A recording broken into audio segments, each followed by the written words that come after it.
These 5 kids are just too powerful for this world. And this guy was a random gamer who thought he was playing a random good game, but whenever the 5 great sins appeared and the game was over. Now he wakes up inside that same game, reincarnated as Alan Palacio, the 3rd son of a cursed noble house with a horrible reputation. In the story, Alan dies before it even begins. He is the weakest of all brothers and the first to die soon. Now all he has is knowledge of the future. That knowledge tells him the first sin is about to be born. Alan sends a trusted mercenary to save a child trapped in a burning orphanage. The girl's name is Yuta. Fate says she will become Wrath, the sin who will cover the world in blood. Instead of killing her like an insane person, Alan chooses another path for the kid. He uses his wealth, his title, and his family's power to protect her and keep her safe in an orphanage. After saving Wrath, he takes a vow to save all the other kids from their fate. Our story begins in the vast and prosperous Federation Kingdom of the East. But a dark prophecy looms, showing a world torn asunder by a cataclysmic power descending from the heavens. This destruction, it is foretold, will be wrought by the hands of 5 godlike beings known as the Great Sins, and under their devastating might, the entire kingdom is destined to fall into ruin. In a desperate effort to prevent this catastrophic future,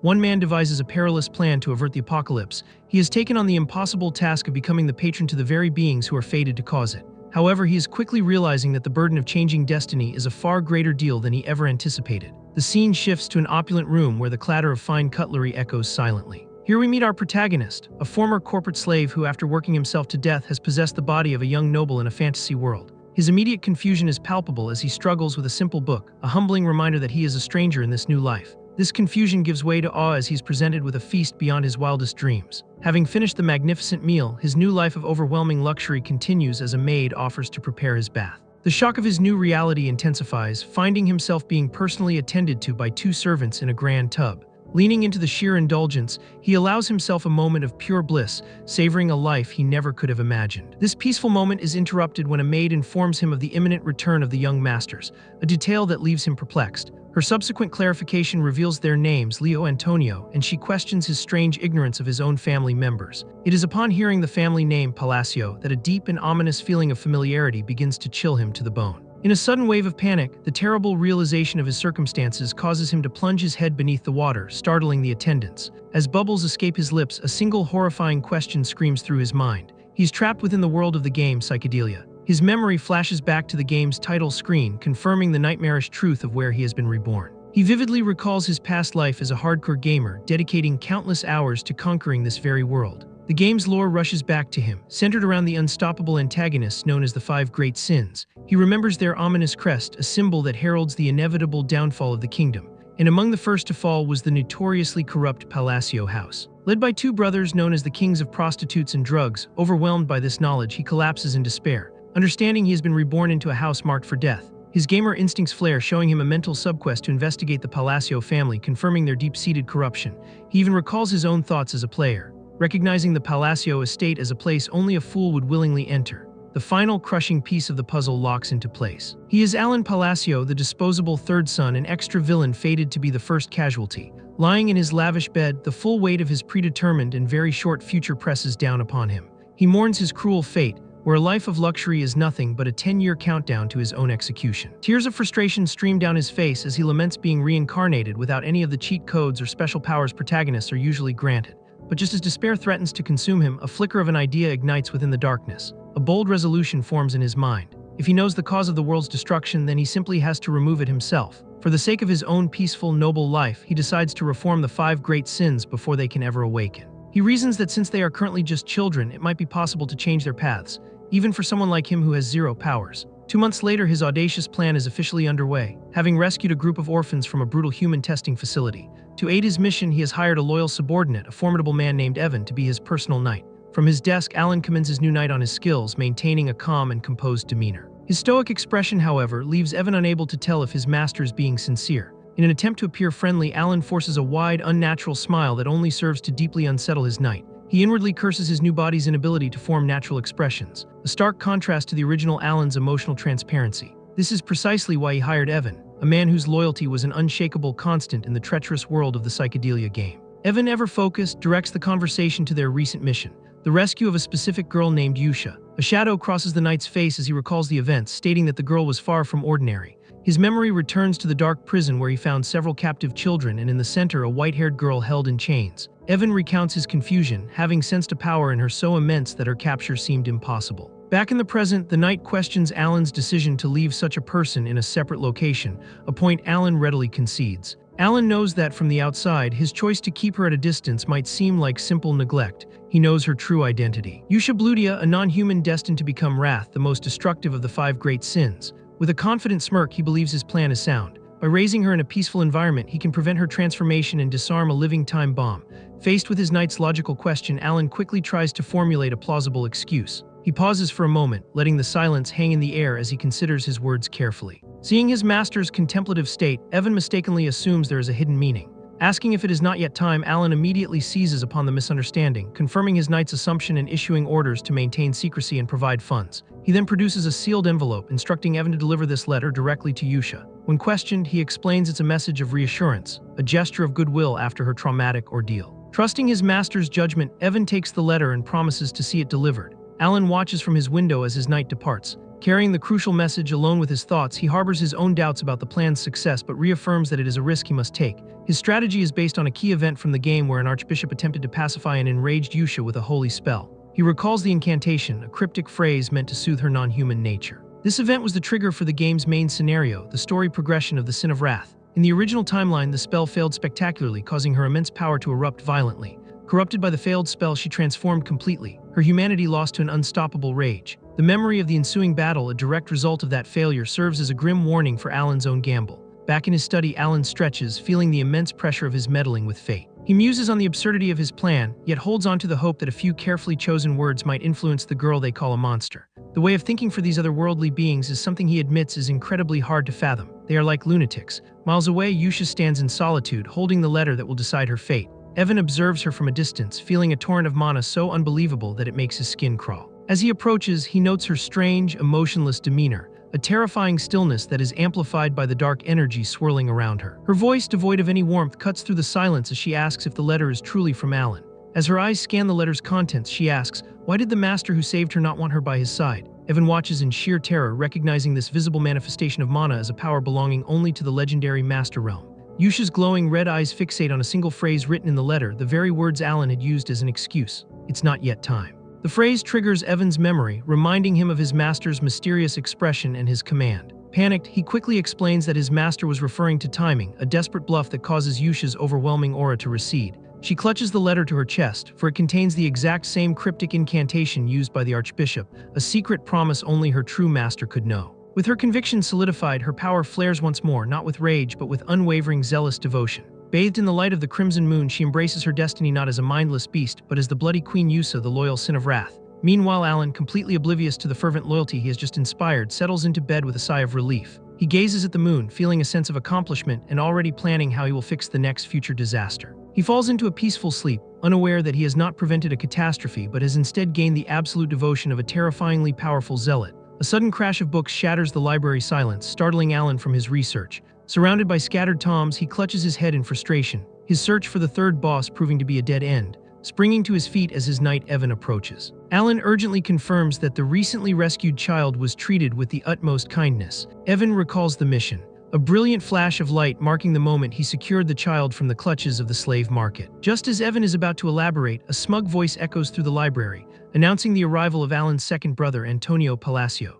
Tonio leans over his younger brother with a condescending sneer, mocking the illiterate fool for suddenly taking an interest in books. He then violently grabs Alan's head, demanding an answer with brutish force, forcing Alan to question how his original self ever endured such humiliation, choosing survival over pride. Alan immediately prostrates himself, offering to leave the library to his domineering brother. Pleased by this display of submission, Tonio plants his boot on Alan's back before delivering a powerful kick that sends him flying across the room. At the same time, a dagger is thrown with deadly precision, embedding itself deep into the library's wooden gate. Tonio's victory is cut short by a cold, commanding voice from the entrance, labeling the brothers as noisy insects. The eldest son, Leo Palacio, stands silhouetted in the doorway, his very presence radiating an aura of absolute authority as he orders them to get lost, while the two elder brothers are locked in a silent, murderous standoff. Alan cautiously crawls away from the escalating conflict. This confrontation serves as a harsh reminder that the Palacio brothers' power built on drugs and prostitution is far greater than he remembered from the game. He understands now that this is the heart of the family's rot, a vicious power struggle between two scummy brothers for the title of family head.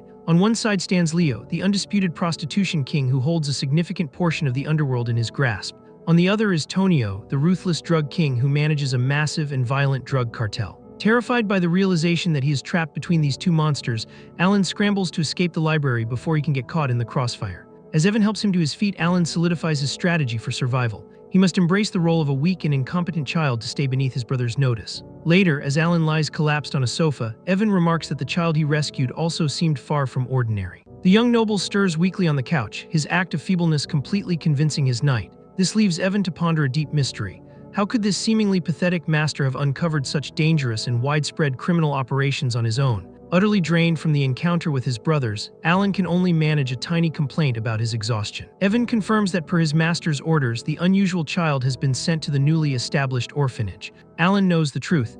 However, the boy isn't just unusual. He is a being of cataclysmic scale, a future world ender. He recalls the boy's origins, a captive from the central nation of the Kalyan Kingdom. The child he rescued was none other than Dios Melon, the infamous second boss from the game Psychedelia. A boy who through immense suffering was fated to become the horrifying embodiment of the sin of sloth. Alan shudders, remembering the sheer cruelty of the boy's backstory, a plot point that had shocked countless players. It was Dios's most defining trait that guided Alan's actions, an unwavering principle to repay any debt or disservice, making kindness the only logical strategy. Taking a sip of tea, Alan gives Evan his now standard cryptic explanation.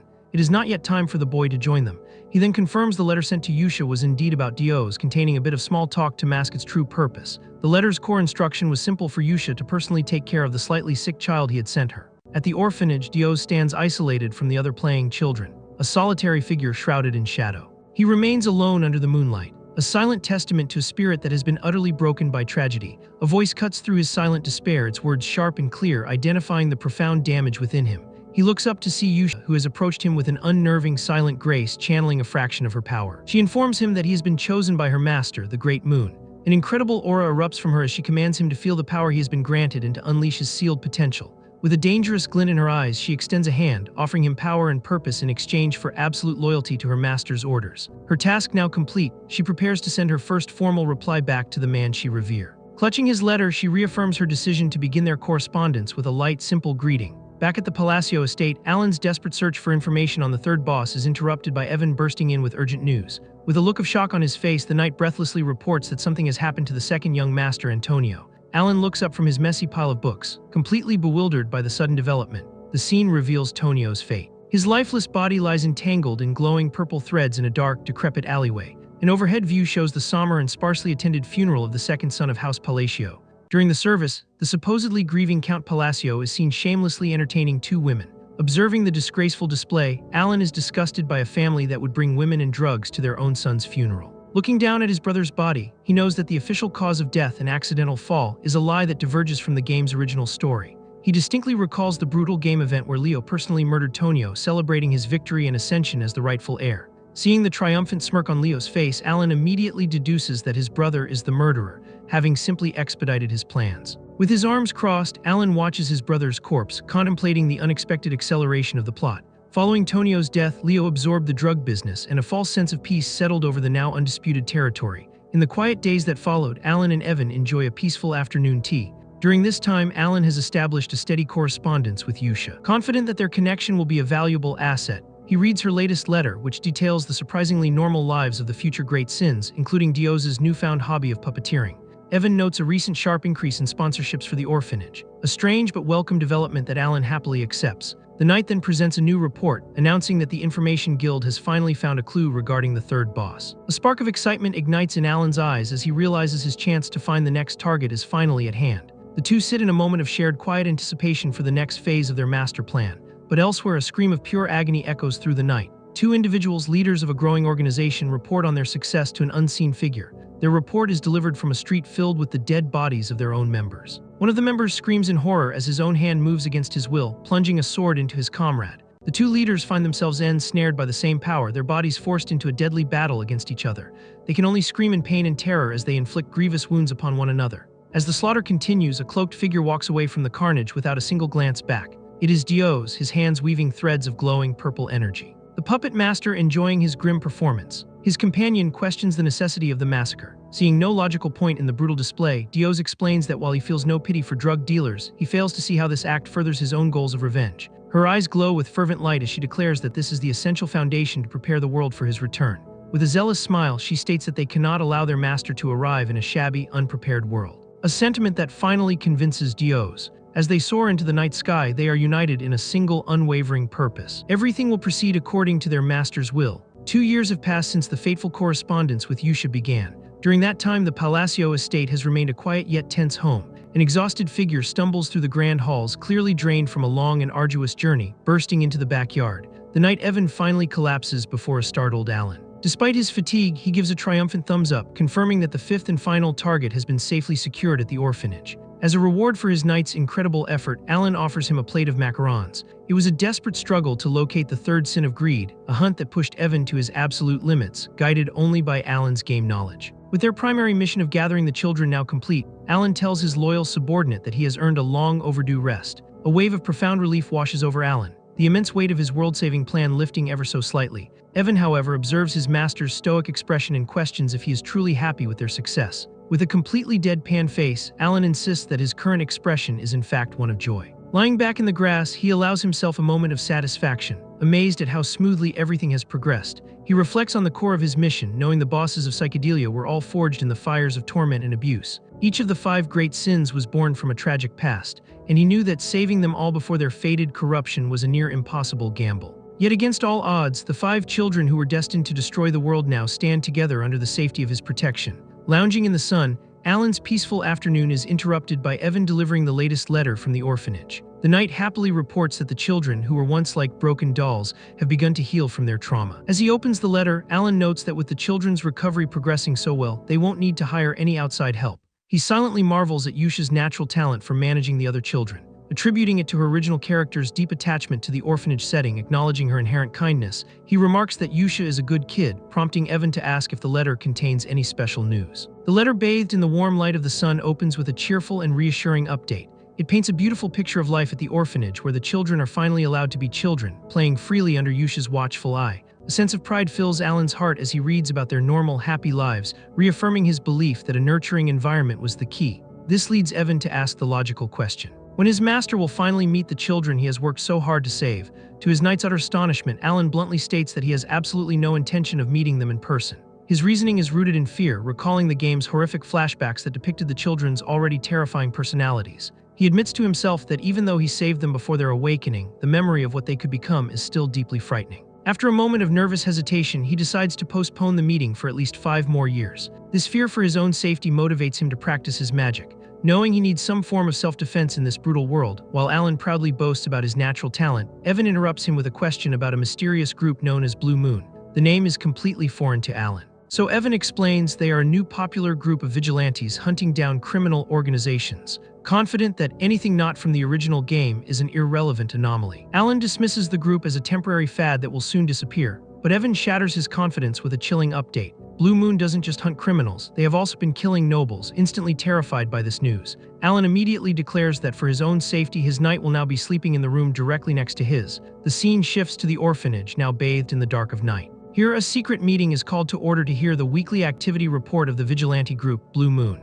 Yusa, acting as the group's leader, begins the meeting by asking for the report from the north. The Sin of Pride, a cat-like girl named Sailing, smugly reports that her mission is complete. She proudly specifies that she has dealt with the slave traders, presenting their heads as proof of her success. She then gleefully recounts how she toyed with her victims, boasting that none could even figure out who she was before they died. Following this brutal report, the Sin of Greed, a quiet girl named Rai, calmly adds that all the bodies were disposed of cleanly. She continues by stating that her own mission in the south has also been successfully concluded. The future Sin of Obsession then elaborates that their targets were the illegal human experiment labs and the remnants of the criminal organization Avalon. With his eyes glowing ominously, he confirms that their enemies were all shredded without a trace. Yusha's own eyes glow with approval as she declares that everything is proceeding according to her master's will. It is now clear that the 5 children Alan saved have become Blue Moon, a secret organization of zealous worshippers dedicated to him, their great moon. However, Yusha announces that a problem has arisen, something she believed to be impossible under their master's perfect guidance. Dios presents a document they recovered which shockingly reveals that the head of Avalon is none other than Alan's eldest brother, Leo.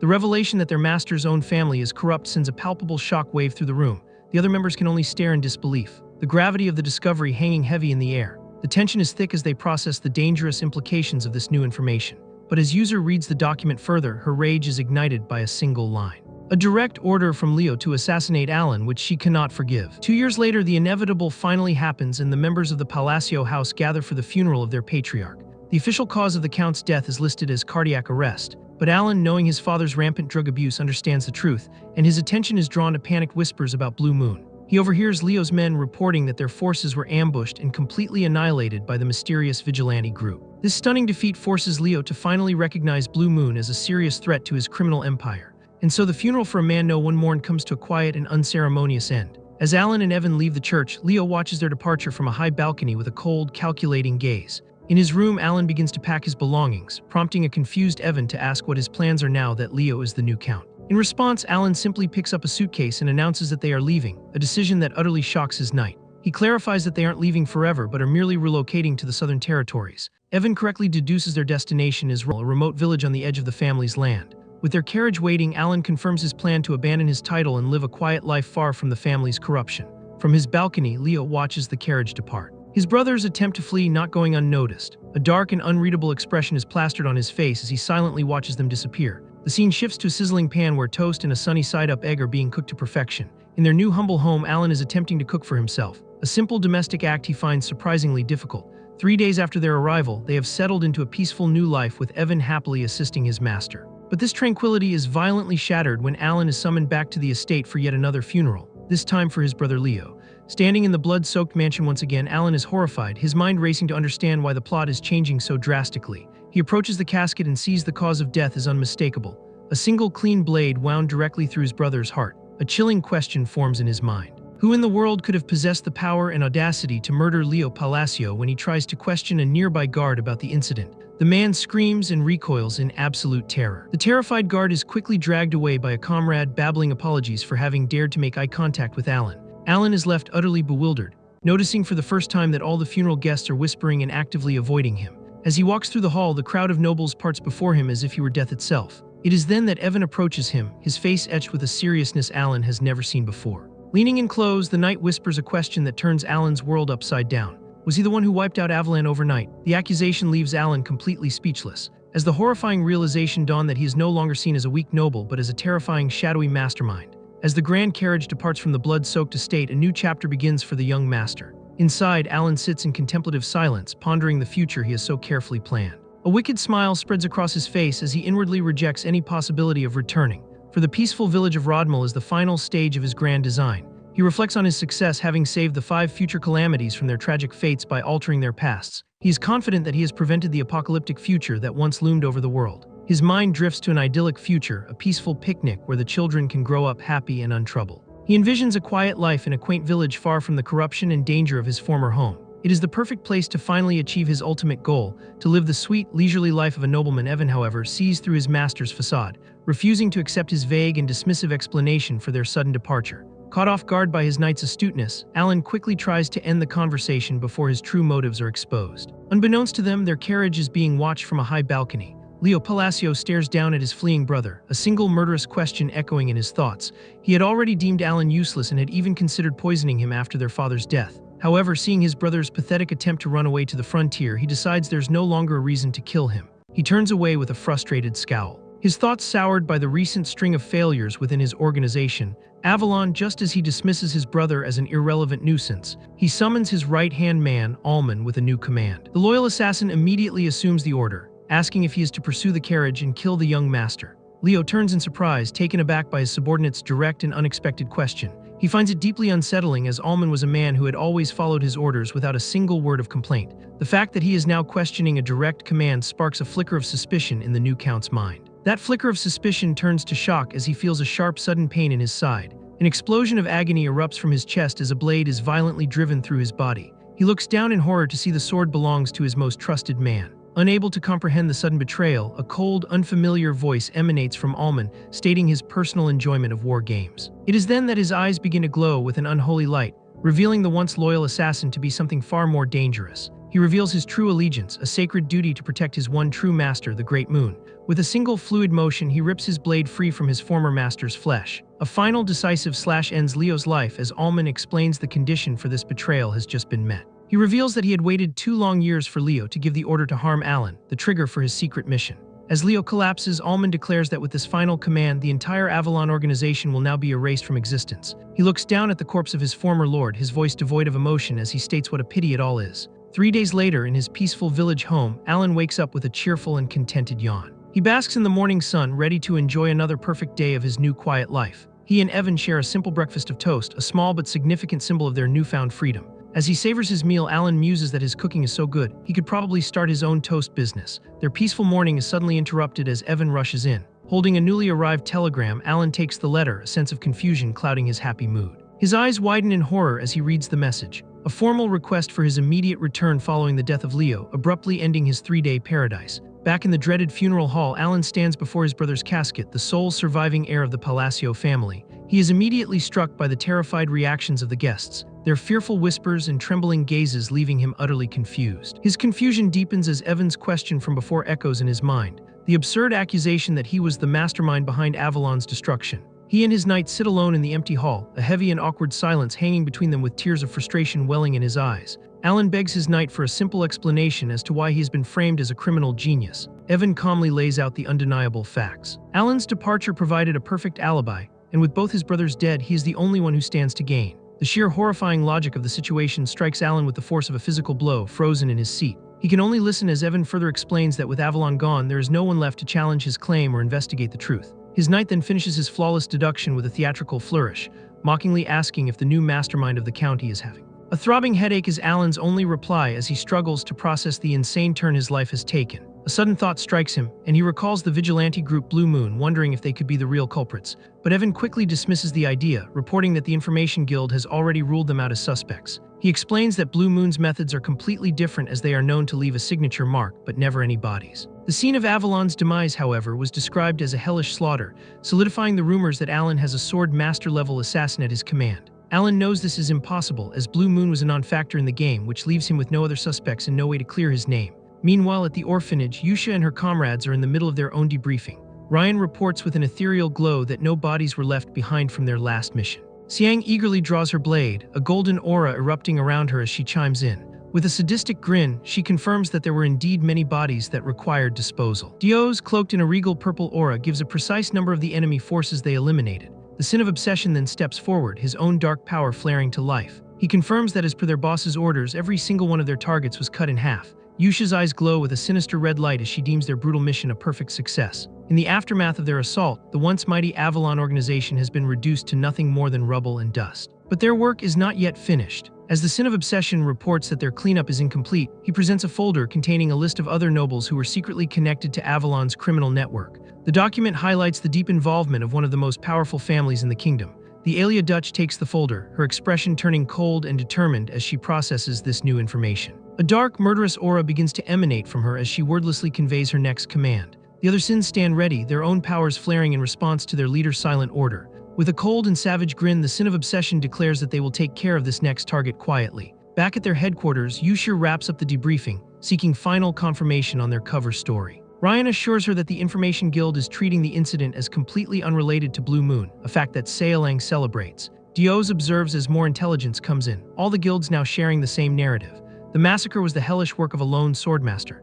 With a cold, possessive smile, Yusha gives a strict order to maintain surveillance, ensuring this version of the truth never reaches their master. Dios then clarifies to the group that their recent mission was not an official command from that person. It was an act of preemptive defense, for they are the master's sword, and a sword should not think for itself. Gazing at the moon with zealous eyes, she reminds them that as the Blue Moon, they must only move on command, for their omniscient master knows everything. This absolute conviction instills a profound fear and loyalty in the others. They must never disappoint that person. Yet despite her unwavering faith, Dios is deeply troubled by this dynamic, a bead of sweat tracing his temple. He cannot comprehend why someone as overwhelmingly powerful as Yusha would feel such intense anxiety over simply being discovered.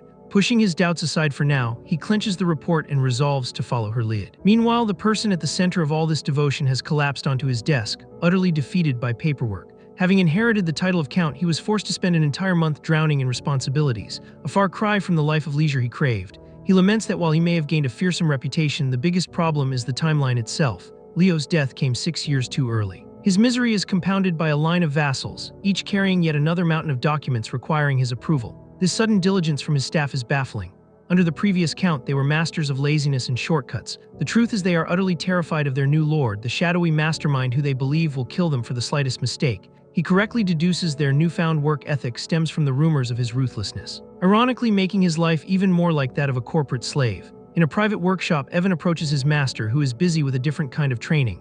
The sight that greets him leaves the knight utterly speechless, a profound look of surprise etched on his face. His master, who once had no powers, is now skillfully wielding second-tier magic, a remarkable feat achieved in just 2 years of self-study. Evan notes that such a level normally takes 4 years of dedicated training and is impossible without innate talent, a fact Alan humbly accepts. In reality, he only practiced so diligently out of sheer anxiety and the desperate need for some form of self-defense. He has even mastered a technique that requires incredibly precise mana control, forming complex magical constructs from pure energy. But despite his incredible progress, he knows there is a critical, unchangeable flaw holding him back. While he had never expected to actually use magic in this fantasy world, it has become an essential tool. He believes that once his master plan is complete, he will no longer be in danger and can continue his studies at a leisurely pace. The spell immediately fizzles out, his frustration boiling over as he confronts the core of his problem. His mana hole is pathetically small. A person's mana hole is an innate trait fixed from birth, much like an athlete's physical potential determining their magical capacity. And unfortunately for Alan, his own mana capacity is quite limited,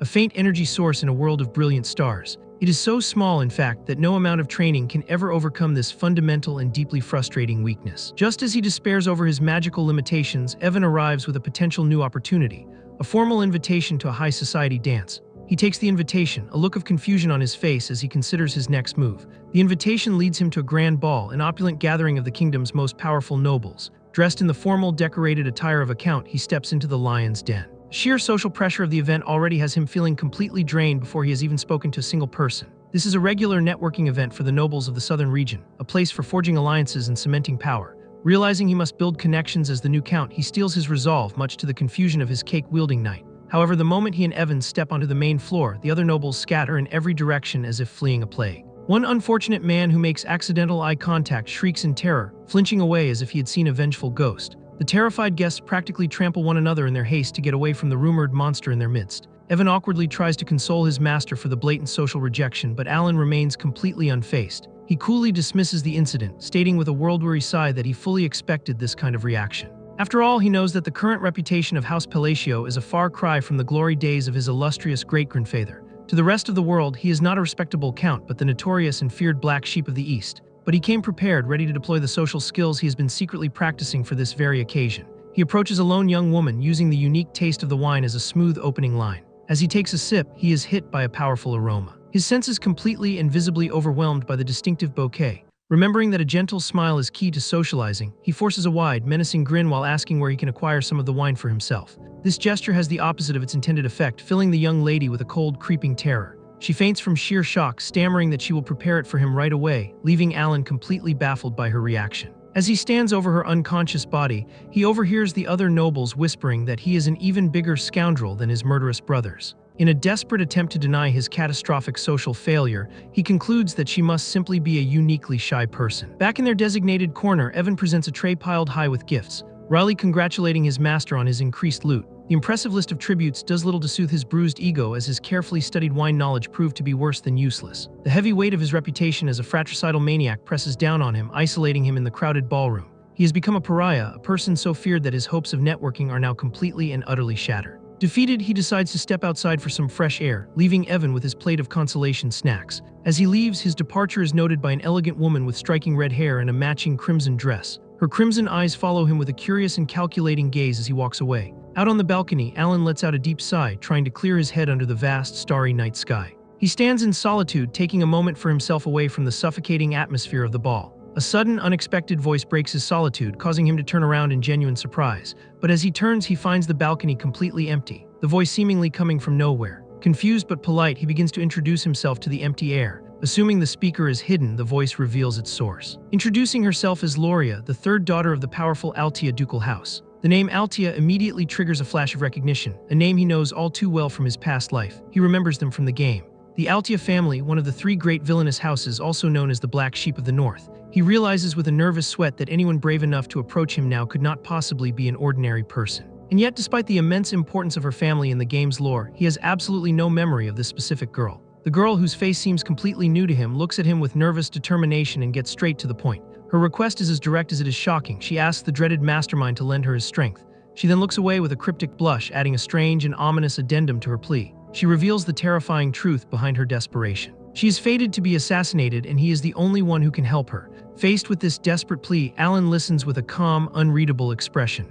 Gloria begins her story, explaining that as the daughter of a mistress, she was only protected by her father's affection. But her voice trembles with fear as she reveals her father and protector, the Duke, is now gravely ill. This new information clicks into place for Alan, explaining why he has no memory of her from his past life. With tears in her eyes, she desperately begs the man whose rumored power represents her last hope for survival. His response is immediate and brutal, a single cold refusal that leaves the young noble utterly stunned. But he callously turns his back on her, dismissing her plea and leaving her to face her terrible fate alone. His cold rejection is a mask for his own fear. Knowing that inviting the trouble of a great house is a suicidal act for a powerless fraud like him, he walks away without looking back. But a bead of sweat on his temple betrays his inner conflict and guilt. Her last glimmer of hope extinguished, Gloria is left alone on the balcony, her expression one of utter despair. The immense weight of his decision suddenly hits him, and he stops in his tracks with a surge of guilt and stress. But just as he is about to re-enter the ballroom, her voice calls out, offering a strange and sincere blessing for his future. Her cryptic words follow him as he continues his lonely walk back into the crowded hall. Unseen in the shadows, a cloaked figure observes the encounter, noting that the great house of Altia has now made contact with their master.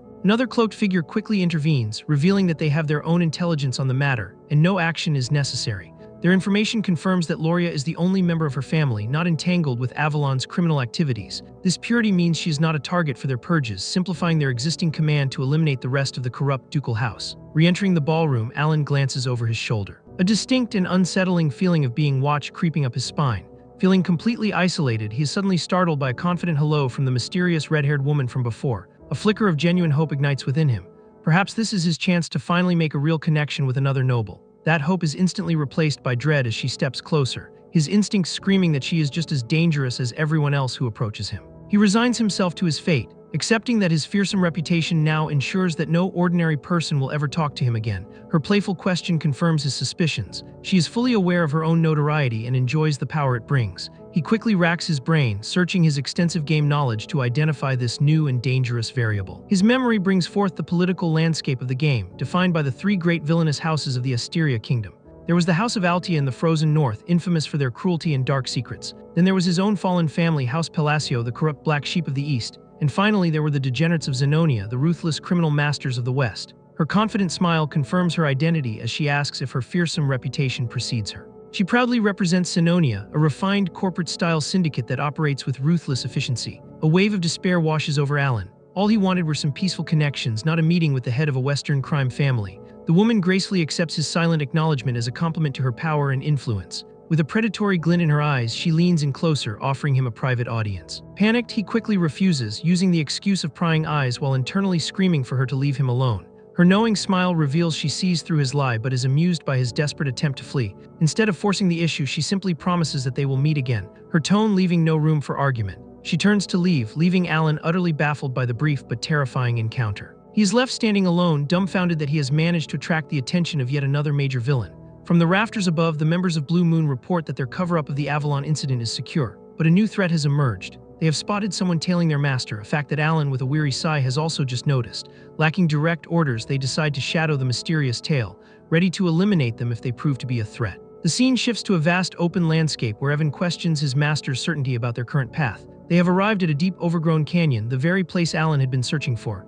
With a triumphant clench of his fist, Alan declares that he has finally found his true objective. They venture into a passage marked with glowing ancient runes, confirming that this is the real entrance he was seeking. Alan's internal monologue reveals the truth. The high society ball was merely a cover for his real mission in the south. He recalls the dungeon from his past life, the Labyrinth of Whispers, an ancient ruin that can only be cleared by solving 8 riddles. His confidence is absolute, for he still remembers the complete walkthrough from his countless hours of playing the game. They proceed through the ancient halls, the glowing runes casting an ethereal light on their path. Arriving at the main entrance, he is struck with awe. The digital dungeon from his past now a tangible and breathtaking reality. His knight's logical question about how he knows of this place forces him to give a vague and unconvincing lie. He quickly dismisses the question with a joke, but Evan's stoic expression shows that his suspicion is only growing. Suddenly, the ground trembles as a monstrous guardian of stone and rage erupts from the floor with a deafening screech. A massive stone hand rises from the depths, the labyrinth's first line of defense ready to crush any intruders. Evan observes the creature and correctly deduces that a single wrong answer to the room's riddle will result in them being smashed flat.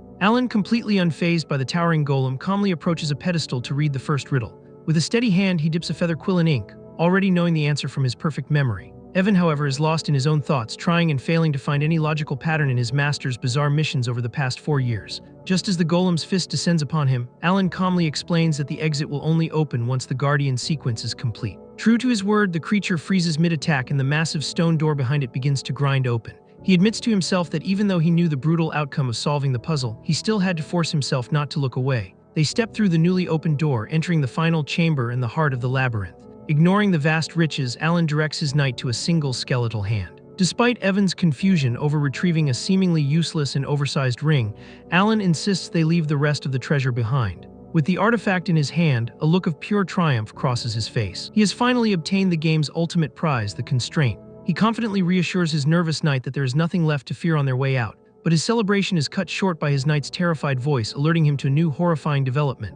As he turns, he sees the exit is now blocked by an entire army of the Stone Guardians. Without a moment's hesitation, Evan bravely steps in front of his master, determined to fight them off himself. With grim determination, he shoves his master behind him, his own survival secondary to ensuring Alan's escape. The army of Stone Guardians begins to activate, the ancient runes on their bodies glowing with a sinister red energy. As the first golem lunges forward to deliver a crushing blow, Evan braces for the inevitable impact. But at the last second, Alan steps forward, his hand outstretched as he unleashes the power of the Black Ring. The powerful entity then presents him with an impossible choice to speak 2 new constraints that he can enact upon the very fabric of reality. He is stunned, realizing the game's simple choice-based menu has manifested as a conversation with a real sentient god. This is the labyrinth's true reward, not the ring itself, but the divine power to rewrite the rules of the world. Clutching his family crest for courage, he feels the terrifying weight of reality. As he prepares to state his first command, the entity's command echoes through the void. Its voice a universe of swirling stars and darkness.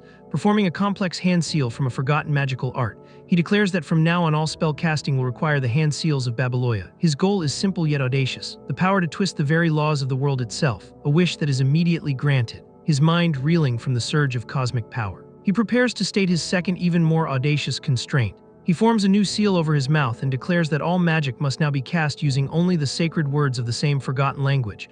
When the entity asks what he seeks, he gives the same answer as before. With his second constraint spoken, a new skill icon appears before him, confirming the change has been registered by the world. The entity falls silent and a cold dread fills Alan as he waits for the verdict on his world-altering demands. He begins to panic, wondering if he has made a fatal error. Even after perfectly mimicking the skill icons from the game, sweat pours down his face. After everything he has risked, he knows that this gamble has to pay off. Then to his immense relief, the entity's voice booms through the cosmos, accepting his new laws. A new chorus of voices emerges from the void, thanking him for remembering the mysteries of their forgotten great god and for carrying on his will. As he returns to the labyrinth, the black ring is absorbed into his hand, a physical sign that the new constraints are now a part of him. His victory is cut short as Evan screams a warning. The Stone Guardians are now infused with powerful second-tier magic. The newly empowered golems are now far stronger than before, their runes glowing with an even more intense demonic energy. The enhanced magic is too much for Evan, who is thrown back by a single devastating blow. He pours every last drop of his own mana into Sphere of Lightning, but the resulting spell remains faint and weak.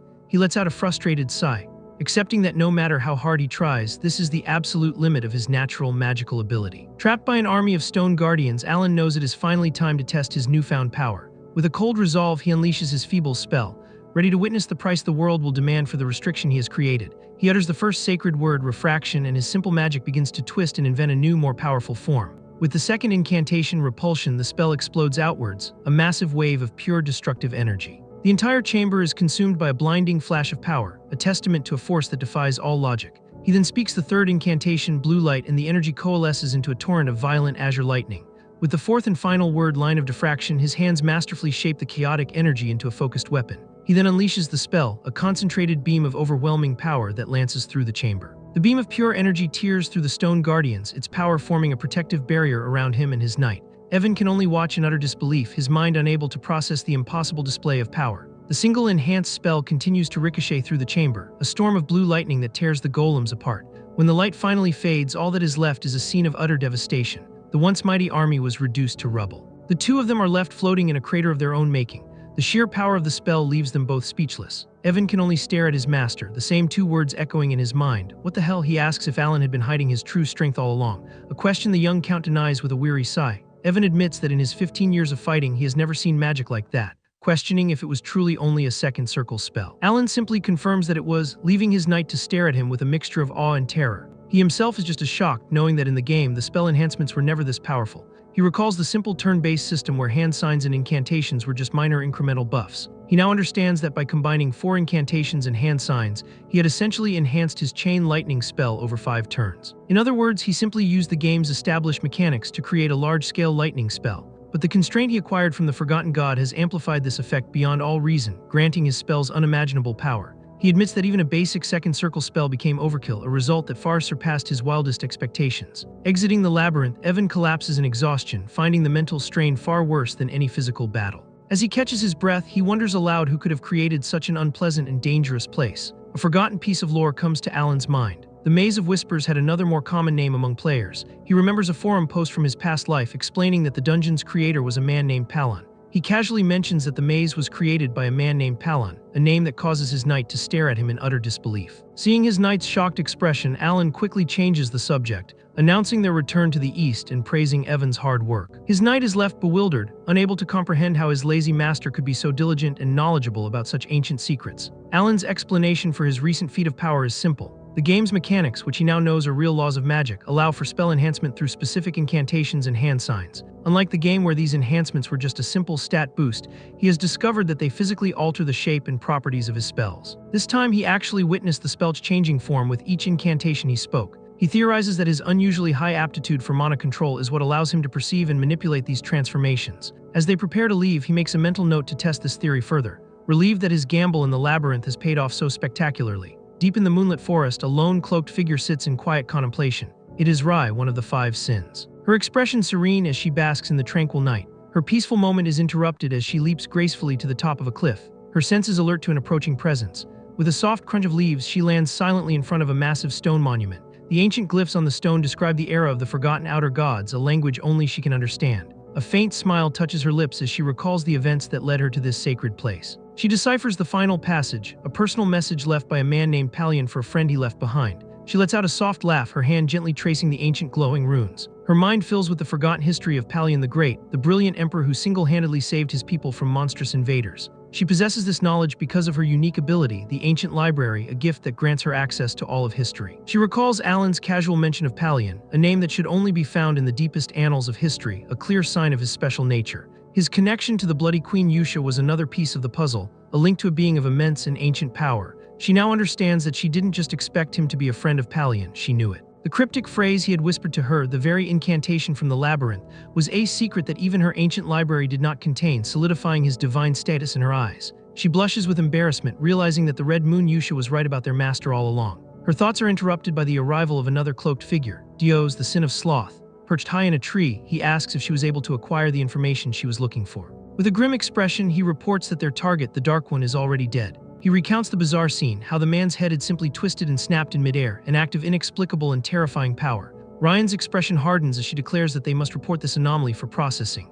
Miles away in Zenonia County, the red-haired woman, Kalalia, stares out her window into the night. She now knows that the chilling rumors surrounding the new Count Palacio are all true. She recalls the encounter at the ball, his emotionless eyes staring into her as if she were nothing, an abyss of cold, calculating power. Her own question about her fame now takes on a new sinister meaning in her mind. A servant confirms that Count Zenonia is indeed famous, but Kalia knows that is not what he meant. Her eyes glow with a dangerous light as she realizes he saw through her facade a man who knew her true identity despite her complete lack of social presence. She turns to her father, who sits at his desk, and asks him if he finds this new development fascinating. Her father, the public face of their organization, is nothing more than a figurehead, the true Count of Zenonia. With a sinister smile, she reveals her deepest secret, a power that allows her to see through the eyes of others. She had used this power to make her father a puppet, allowing her to rule their criminal empire from the shadows. This is a secret that no one in the world should have been able to discover. A chilling question forms in her mind. How did Alan Palacio figure it out? About the moment they met, she also realizes that he must have noticed the spies she had placed on him, a fact that only deepens the mystery surrounding him.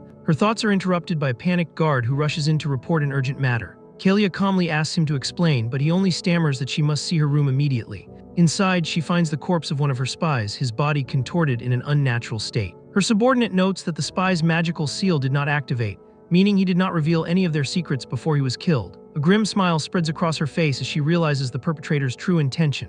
This was a direct and personal message. She now understands that in their first meeting, he had not only seen through her deception, but had also grasped her greatest weakness. A grand carriage rumbles towards its destination, the imposing Altia ducal estate. Inside, a confident smile plays on Loria's lips. She knows that the man she met is not to be underestimated. She recognizes the same cold, calculating eyes in Alan that she sees in her own ruthless father, the distinguished one of the underworld. Although he was her last lifeline, she understands his refusal. A man of his stature would never accept a deal that came with such significant risks. A shadow of disappointment crosses her face as she accepts the harsh reality of her situation. Her mind races, recalling how her sly and ambitious siblings have already stripped her of all her assets and power. She's now completely alone, a powerless figure in a family of sharks with nothing left to offer. Until now, she had survived solely on the mercy and affection of her powerful father. But with him on his deathbed, a wave of despair washes over her as she realizes she's completely out of options. Her bleak thoughts are interrupted by the sound of the grand doors opening, announcing her return to the estate. Two maids rush to greet her, their faces etched with panic as they deliver a piece of horrifying news. The words hang in the air, a shocking revelation that leaves her completely frozen in disbelief.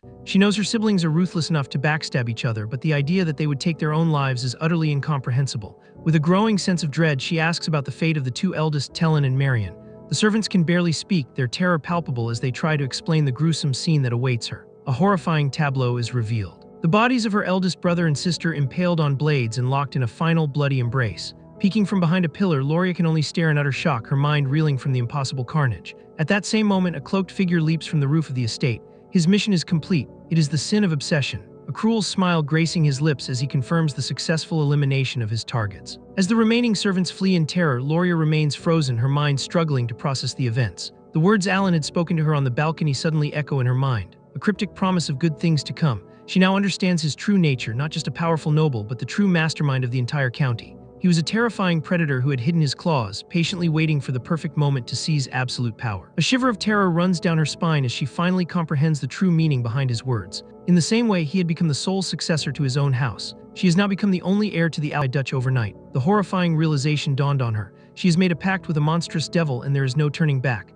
She knows she is trapped, for the fate of those who betray him is already a well-documented and bloody history. With a newfound steely resolve in her eyes, she accepts her fate, knowing she must now walk the path she has chosen. A few days later, a messenger from the north arrives at Alan's estate bearing a gift from the new Duke Altia. Upon opening the ornate box, Alan is surprised to find a bottle of rare Cernant's wine. He remarks to Evan that a single bottle of this vintage is worth a fortune, something he never expected to see in person. A small handwritten note from Loria confirms that it was a personal gift, leaving Alan to wonder about her true intentions. He asks the messenger if he is certain the gift is for him.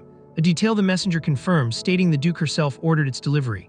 The pieces of the puzzle click into place with a horrifying jolt. Loria, the powerless girl from the ball, has somehow become the new Duke. Now the official head of her house, Loria sits at her father's desk, diligently working through a mountain of paperwork.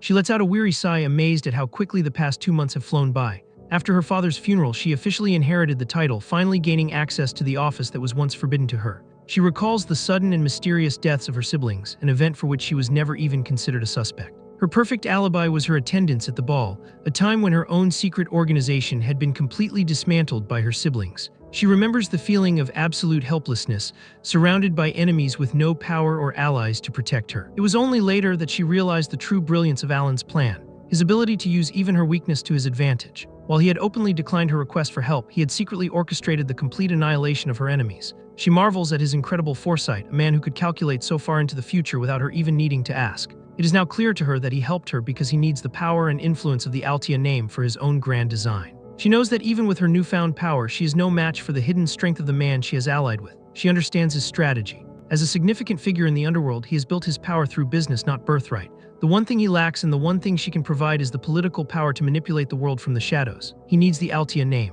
For now, she resolves to focus on her own duties, consolidating her power within the ducal house. She must be ready, for she knows that the distinguished one will contact her again very soon. A confident and content smile graces her lips as she hopes her gift of gratitude was well received. Back at the Palacio estate, the messenger from the north respectfully takes his leave. The news of Loria's sudden ascension leaves Alan in a state of utter confusion, a feeling Evan clearly shares. A few months later, with 5 years remaining before the start of the game's original story, a cold winter has settled over the land. Alan stares out his window at the snowy landscape, his thoughts a whirlwind of confusion and anxiety. Evan rushes to greet him, correcting himself mid-sentence as he remembers his master's new and still unofficial title. He bitterly reflects on his failed plan for a sweet, lazy life. All of his carefully laid rules are now completely shattered. However, having grown used to his new role, he has found a surprisingly good balance between work and rest. His quiet moment is interrupted by Evan, who arrives with the latest sealed letter from USA. Alan asks if there has been any new information regarding Leo's assassins, but Evan confirms the investigation is still ongoing. The knight then probes his master's intentions, correctly guessing that revenge is not part of his future plans. Alan explains that any deviations from the original game are likely butterfly effects of his own actions, so he must simply be prepared for the unexpected. Evan can only marvel at his master's calm and calculated demeanor, remarking that he truly sounds like a count now. Alan takes the letter, a fond smile on his face as he wonders what news the children have for him this time. The letter is filled with cheerful updates detailing the children's new hobbies and their happy, normal lives at the orphanage. It paints a beautiful picture of their growth. Seal Rang playing with friends, Ren quietly reading, and Raiden tending to his own garden. This monthly exchange has become a familiar and heartwarming routine, a smile spreading across his face as he reads of their progress. He suddenly realizes how much time has passed and asks Evan how old the children are now. His knight confirms that they are now of an age to enter society, with some having already left the orphanage to pursue their own paths. The thought of them all grown up fills him with a strange sense of parental pride, a warmth spreading through his chest. The letter ends with a formal and heartfelt thank you from all 5 of the children, a final goodbye before they step out into the world. A surge of sadness hits him, but he knows that it is now time to let them go. Evan questions this decision, but Alan explains that with their wounds now healed, they must be allowed to forge their own futures. He's confident that his care has prevented them from awakening as the great sins and that they will now live happy, normal lives. He recalls their innate talents, knowing that each of them has the potential to excel in their chosen fields. With a satisfied smile, he closes a large ledger, marveling at the sheer perfection of his flawless plan. As a final act of kindness, he decides to prepare a personalized farewell gift for each of the children. After a long day of preparations, he finally finishes his work, a triumphant shout echoing through the study. Evan announces his departure to deliver the gifts, and Alan idly wonders if he will get anything in return once they all become successful. As he watches his knight leave, a single hopeful thought fills his mind that the children will go out into the world and live happy lives. But at the orphanage, the mood is far from cheerful. As Yusha announces that a new set of orders has arrived, the now adult Sins gather around, each holding a personalized letter from their beloved master. A myriad of emotions crossed their faces as they read his final words, a bittersweet end to their long years of waiting. Before anything else, Yusha said they should also read the earlier letter. The new instruction needed careful attention, so it was better to understand everything clearly. Seorang spoke in a soft tone and said that only Yusha had been able to read the first letter properly. Ryan explained that Alan had now given each of them a personal order. That meant he had finally decided it was time for everyone to see the contents for themselves. When they opened Alan's letter, Seorang and the others reacted with curiosity. Seorang slowly read the first line. The letter said Alan hoped they had been doing well. He mentioned that they seemed to be surrounded by many talented people and that they could contact him if they ever needed anything. Ryan said it sounded like simple small talk, the kind someone writes before getting to the real point. Yusha smiled because she understood that Alan had written the opening in a plain way on purpose. After that greeting, it became clear that this was the first true order Alan had ever given them. He had listed the targets to eliminate, assigned each person a mission, and told them to report back after completing their work. At the same time, he had entrusted Blue Moon to Yusha. Everyone could tell he had chosen each of them personally. The Sins felt a strange excitement about meeting him one day. Dust nodded and said it all made sense, especially if the goal was to prevent information leaks. She remembered her first order clearly, and how firmly she had been told to understand the instructions and finish the mission without fail. After thinking about it, Days wondered if it would be better to visit Alan in person or use magical communication instead. Raiden agreed that if leaks were such a concern, sending letters felt a little strange. At that moment, Yusha's expression became serious. She reminded them that their duty was not to overthink. They only needed to follow Alan's orders. She held the letter tightly, showing her resolve. Days let out a quiet sigh. Then Days said the orders should be read properly. After checking her assignment, she explained that Alan had ordered her to go to Caliban, the nation of knights. Seorang scoffed right away and complained that it was just a desert colony she disliked. Raiden revealed that his destination was Rixie, the entertainment city. Ryan said she had been assigned to Latina, the mage city. Finally, Yusha revealed her own destination. She had been ordered to go to the Holy Kingdom of Rise. All of their tasks were written clearly in the letters. Days admitted she still did not understand the real reason, but Alan had specifically told her to become a knight, which felt unusual even to her. Seorang added that Alan had also told her not to worry, because the patronage would continue. Ryan mentioned that Alan had even revealed where their gifts were located. Raiden then reminded everyone of an important rule Alan had given them. They must never mention the name Blue Moon. Everyone agreed and began preparing to leave. The next day, things would become clearer once they reached their destinations. Before separating, Yusha gathered them together and repeated Alan's final order with certainty. Soon after, all the members left to carry out Alan's commands. The scene shifted to 3 months later. Inside his office, Alan let out a tired sigh. Just as he expected, there had been no clear change in the world of magic. He kept reading advanced books, trying to improve his abilities. He muttered that he might have to experiment on his own, no matter how strange it seemed. Suddenly, he looked at his knight, Evan, and asked what he was doing. Then Alan remembered the investigation.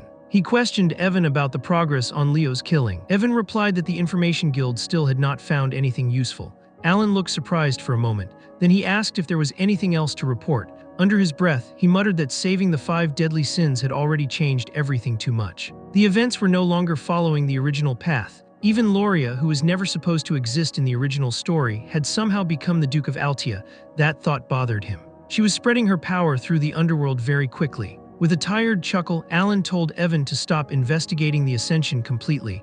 He said it was dull work, and he already had enough problems to deal with. Evan looked at him in surprise, but Alan explained that this whole situation was the result of his own lack of knowledge. In a world like this, almost nothing could escape the Information Guild's reach. Even thinking about it made him uneasy. He believed that if he tried to dig into things he was not meant to touch, the consequences could be much worse. He muttered that if some unexpected problem led to his death, then the investigation would have been pointless anyway. In the end, he thought secret organizations would not harm him as long as he did not interfere with them first. He made it clear that there was no reason for any hidden group to target him unless he approached them. That was why he believed there was no point in continuing the investigation into Leo's death. Evan nodded and agreed. He said he would tell the guild to stop. Just then, Evan suddenly remembered something else. He said there was another piece of news. He informed Alan that Days had recently been appointed as a knight in Caliban. Alan looked up in surprise, then calmly said it was good for her. The scene shifted again 3 months later. Evan entered the room carrying snacks as usual, like a messenger who never got a break. He said there was more news. Apparently, Days had formed her own knight order. Alan straightened immediately. Creating a knight order meant she had to be at least an expert or possibly even higher. He wondered if she was already nearing the level of a swordmaster. Evan confirmed that Days had reached the level of sword expert. Alan fell silent, thinking deeply. It had not even been that long since her journey began. After her appointment, news of Days spread quickly across the continent. Students everywhere started talking about her. They claimed the world would see a 5th Master Knight within the next 10 years. Alan raised an eyebrow, interested. The idea of Days becoming a future Master Knight, the Sword of Caliban, caught his attention. Evan chuckled and admitted her talent was unbelievable. Caliban had been turned upside down because of her. Days continued gaining recognition and followers through her swordsmanship. Alan quietly admired her steady progress. The scene shifted again 6 months later. Almost a full year had passed since the 5 deadly sins left the orphanage. During that time, Alan had slowly grown used to his heavy duties as a count. Just as he started settling into routine life, Evan rushed in once again with urgent news. Something very recent had happened. After hearing Evan's report, Alan learned that Days had officially become the Sword of Caliban. He froze in place. That title meant only one thing. Days had now become the 5th Master Knight. A moment later, Alan calmly said that only a swordmaster could rise to the rank of Master Knight. He thought about the legendary swordmaster of Physidalia, a warrior who had surpassed the Aura Blade and awakened a special ability called Deviation. Alan looked back at Evan, wanting to confirm something. Did this mean Days had already reached the level of a swordmaster? Evan quickly explained that she was very close, but she had not yet created her deviation. Even so, Caliban had still given her the title of Master Knight. Not only had Days defeated the 4th sword in a duel, but Caliban had also recently lost one of their Master Knights to the Northern Barbarians. That loss had left an open position.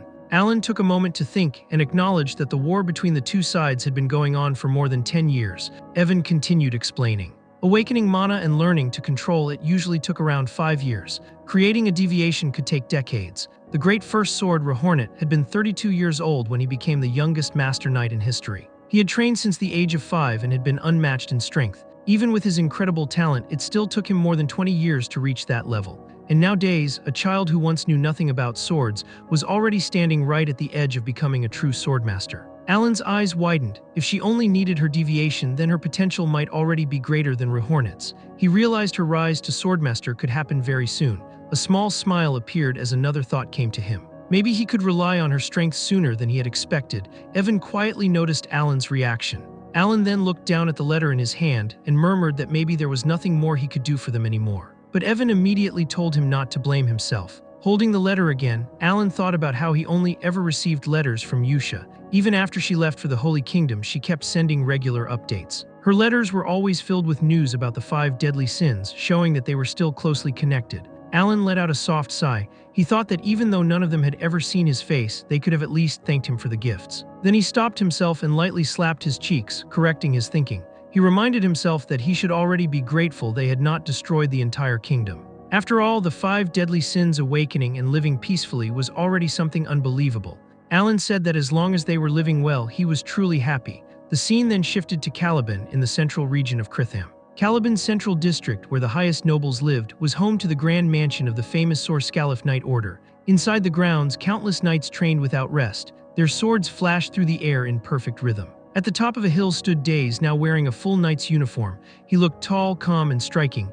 His presence alone made others stand straighter without even noticing. His title echoed across Caliban. Dilsmark Lane, captain of the Sorscalif Knight Order and the youngest master knight in history. A young girl waved at him with excitement. Brother Dios smiled back gently. He looked much older and calmer than he had as a child. A faint smirk crossed his lips as he thought that even after a full year, those memories still made him feel embarrassed. He remembered the day he lost everything to the black corruption. He remembered the moment his sister was swallowed by darkness. Dios had been filled with rage while trying to protect her. His hatred pulled him deeper into despair until he was almost imprisoned. He had completely fallen into darkness. Even though the great moon saved his life, it did not feel like enough reason to keep living. He had sworn loyalty out of desperation, believing it was the only path left. Yusha's voice echoed in his mind, reminding him of the promise he made to take revenge with his own hands. Working under Blue Moon brought him into many dangerous missions. He never complained and never hesitated. Each mission became another step toward revenge against the Black Forces. After several years, he finally received his first personal order.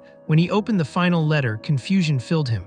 The order was unlike anything Blue Moon had ever given before. It led him to a small inn in southern Caliban where he was told to retrieve a gift. At first, it meant nothing to him. Gifts had no value to someone who had lost everything. But when Dios arrived, he immediately understood what his master Alan had truly given him.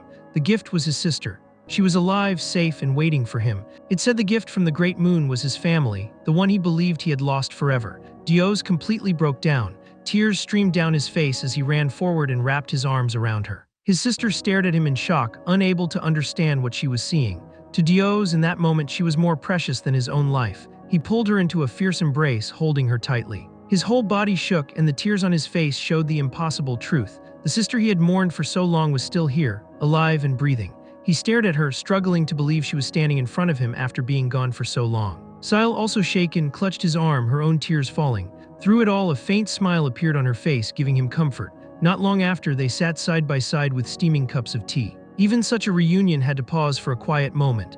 Once Sile calmed enough to speak, she began explaining what happened after she was taken away. Her memories returned clearly. She had been trapped in darkness for what felt like forever, locked in a cage so black that even light seemed to disappear. She waited, believing she would be dragged out and killed at any moment. Then, when the moment she feared arrived, a terrifying figure appeared instead. That figure seized her hand and pulled her toward the light, saving her from death. Years later, she was nearly sold to a slave merchant. Once again, fate intervened. A powerful blade struck down her attackers and rescued her. That savior was Evan, Alan's knight. It was Evan who saved Sile, Dios's sister. Back in the present, Sile continued speaking. After those events, she began receiving precious medicine from an unknown sponsor. In her hand was a letter from Alan. She explained that it had been delivered directly. It was clear that Alan had never stopped sending medicine and support. Yusha had earned Caliban through her own strength and became a knight by her own will. Yet she still prayed to Alan as if he were a god, and now Dios finally understood why. A new determination settled over him, and he decided to rise to the very peak of Caliban, become a master knight, and create his own knight order filled with the finest swordsmen devoted to the Great Moon. He accepted that Yusha always called on her God and Savior because her loyalty was built on truth, not blind devotion. Driven by this decision, Dios devoted himself fully to the sword, focusing on mastery and the formation of his knight order, and quietly the legend of their rise began. Sometime later, Dios stood on a balcony when a tall knight approached and announced the time had arrived. Dios stepped forward and looked down at the knights gathered below, declaring that their expedition would be the first stepping stone of the Solar Skeleton Knights. Hardship meant nothing to him now as he gripped his terrifying sword, determined to one day repay the Great Moon with both gratitude and loyalty. Soon, the Solar Skeleton Knights departed on their mission against the barbarians. Elsewhere, Alan sat with his book, muttering that everyone had flown away from his life and that for the moment he wanted no more information. His life felt like chaos, but he forced himself to focus, even joking that writing more clearly might somehow organize the universe. After returning from the labyrinth, he devoted himself to studying the strange phrases he had discovered, and when his reports were complete, he gave a small, satisfied chuckle. Leaning back, he reviewed what he had learned about strengthening magical imprints and how refraction worked inside spells. He observed that refraction strengthened weak points inside a completed spell and pushed its force outward, while repulsion distorted the structure and changed the path of a launched attack. The concept fascinated him because it felt like holding the rules of the world in his hands, and he was able to push magic beyond its normal limits. According to his research, blue light amplified parallel magic, especially lightning attacks, and he believed lines of refraction allowed penetration, creating a powerful impact. When he once struck a golem, the massive creature was destroyed instantly, as if reality itself erased it. For Alan, rules were everything, and not a single phrase in a spell could be wrong. Still, with his current mana level, he could only use one spell of that size each day, and the exhaustion weighed heavily on him. It had taken an immense amount of time to reach even this level of understanding, and he remembered the limits of the world, since Loria's hand signs and phrases had been lost long ago and erased from history. With no records to guide him, he had been forced to research alone, rebuilding everything from nothing. And strangely, he enjoyed the challenge even though he first studied magic only for self-defense. Bringing his fingers together, he prepared the spell he had been refining for 2 long months, and crackling purple light gathered in front of him as he noted that removing the focal point of the mana phrase would create the imbalance needed to generate lightning. A small sphere of purple lightning appeared, something Alan considered weak, only a basic spell. The moment his chant ended, thunder rolled outward, completing the structure. He chanted again, and compression took hold as the condensed magic tightened, phrases breaking apart and reforming. At the final moment, he completed the last hand sign, and the spell's true power activated. A violent thunder cannon blasted into the sky, massive energy exploding outward as the ground shook beneath him, and brilliant blue lightning poured across the field like a raging ocean. Alan stood frozen, stunned by the force he had released, realizing the order of the spell was crucial because earlier attempts had failed instantly. But then a presence behind him changed the moment. It was Kalia, accompanied by her butler, both staring at the remaining sparks in the air with complete shock, as if they had witnessed something impossible.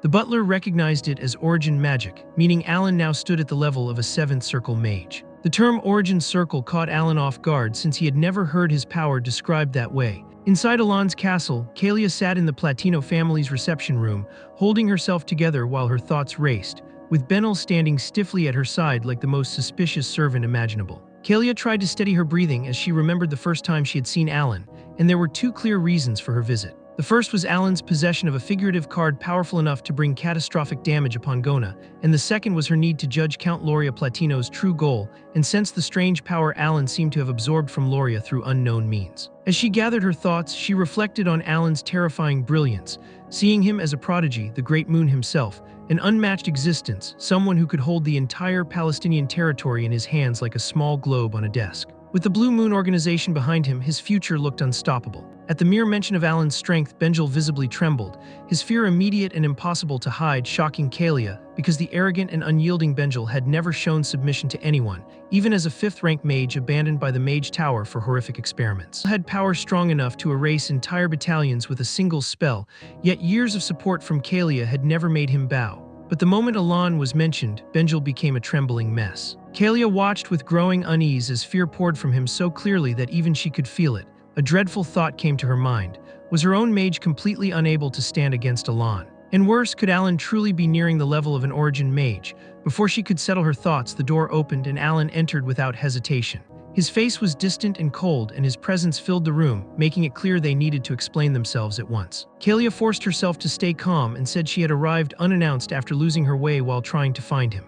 Alan examined her, allowed the excuse to pass, but immediately demanded the true reason for her visit. His voice was sharp and unwelcoming as he took his seat and clarified that the magic he used earlier was not origin magic. If a rank had to be given, it barely reached 2nd circle level. He looked at Benjel and said the mage must have sensed this as well. The spell had no real offensive or defensive power, and in truth, it was functionally useless. Because of that, both visitors should keep what they saw to themselves. Fear struck them instantly. Kalia's breathing faltered as she insisted she was mistaken and would never speak of it. She awkwardly added that Benjel had been using something frightening. Alan let out a slow breath, satisfied by their compliance, and then asked again why she had truly come. Gathering herself, Kalia claimed they were simply nearby and wished to pay their respects with no deeper purpose. When questioned further, she denied any hidden motive completely. Rising slightly, Alan declared that his duties required his attention elsewhere and that the visit was over. Kalia understood the dismissal and bowed in thanks for the short audience. As she prepared to leave, Alan added one last comment. If she wanted someone to talk to, then Duke Alai might suit her better, and he believed they would get along well. The remark caught Kalia off guard and she froze briefly, unsure if it was a warning or an insult disguised as advice. Still, she bowed again and said she would remember his words and visit Duke Eli's castle. She and Benel soon left the estate. Alan stepped outside with his knight Evan, and Evan asked why a weakened western house like Gona would approach them at all. Alan casually said he had no idea, though inside he found it deeply inconvenient, like another problem appearing out of nowhere. A darker thought followed. If rumors spread that he was using origin-level magic, then power-hungry people would begin hunting him. In this harsh world, enemies could appear at any time to steal or destroy his abilities, and the thought felt suffocating.